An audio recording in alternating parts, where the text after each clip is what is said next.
விவசாய நவீனமயமாக்கல் திட்டத்துக்கு கீழே விவசாய அமைச்சுக்கு ஊடாக எங்களுக்கு இந்த மாதுளை வழங்கப்பட்டது.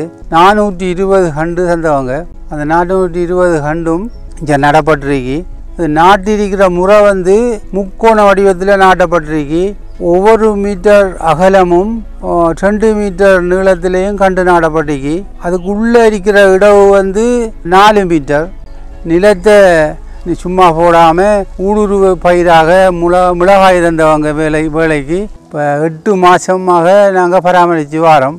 இது பகவான் என்ற ஒரு இனம். இது தொடர்ந்து 18 மாதத்துக்கு பிறகுதான் இது காய்க்கிறதுக்கு விடணும். அது வரைக்கும் காய்க்க விடக்கூடாது, கட் பண்ணி விட சொல்லியிருக்காங்க. இந்த மாதங்கள் இப்போ நாட்டி 8 மாதம். இந்த 8 மாதத்துக்கும் ஒவ்வொரு நாளும் ஒவ்வொரு மணத்தியாலும் இந்த தூவல் முறையில் தண்ணி விடணும். மற்றது கிழமைக்கு ஒரு தரம் பயலை, அதுக்குரிய கிருமி நாசிகள் இதெல்லாம் பாவைக்கணும். கிழமைக்கு ஒரு நாளும் இந்த கந்துகள் எடுத்தோடனே கந்தெல்லாம் வெட்டி ஒரு மாதாளையில் இந்த மாதிரி 2 கந்து எடுத்து தேவையில்லாத கந்துகளை எல்லாம் வெட்டி ஒவ்வொரு மாதாளையும் 9 இன்ச்சு வரும்போது அதில் 3 இன்ச்சை கட் பண்ண வேண்டும். அப்படி தேவையில்லாத கந்துகள் எல்லாம் கட் பண்ணி பூக்களை எல்லாம் பித்து விட வேண்டும். இந்த பூத்த பூக்களை எல்லாம் ஆஞ்சி விட வேண்டும். இல்லாட்டி இந்த காய் சரியான வளர்ச்சி அடைய மாட்டு 2 வருடங்களுக்கு இதை பிடுங்கி விட வேண்டும். இங்கே கூடின வருமானம் இந்த மாதுளை செய்யலை செய்கிறதா இருந்தால் உண்மைக்கும் இதை சரியான முறையில் பராமரிக்கிறதுலாம் இருக்குது. அதாவது மிக முக்கியமானது கத்தரித்தல், ப்ரூனிங் அண்ட் ட்ரைனிங் முக்கியம். இந்த தாவரத்தை முதல் 15 மாதத்துக்கும் வடிவாக வளர்த்தெடுக்கிறதுலான் இருக்குது. பிரதான மரத்திலிருந்து 2 பிரதான மரத்தை தான் விடணும். மற்றதெல்லாம் இந்த ஓட்ட சக்கஸ்ன்ற பகுதியெல்லாம் அகற்றி விடணும்.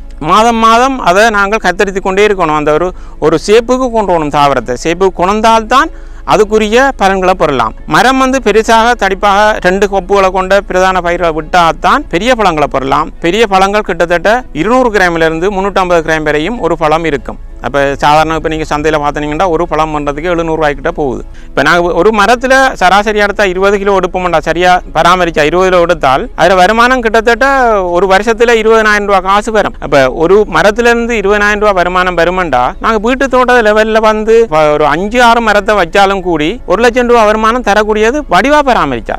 நிச்சயமாக சொல்லலாம் ஒரு 10 கண்டு வச்சால் 1 லட்சத்துக்கு மேலே வருமானத்தை அது கொடுக்கும். சரியாக பராமரித்தா அது சரியாக பராமரித்தா அதுக்கு குறைஞ்சது 10 கிலோ வந்தாலும் கூடி 1 லட்சம் ரூபா வரும் 10 கண்டுலேருந்து. இது ஒரு நல்ல ஒரு பலப்பயிற்சிகை வீட்டு தோட்டத்தில் லெவலையும் செய்தால் கூடின வருமானத்தை பெறலாம்ன்றதில் எந்தவித மாற்று கருத்தும் இல்லை.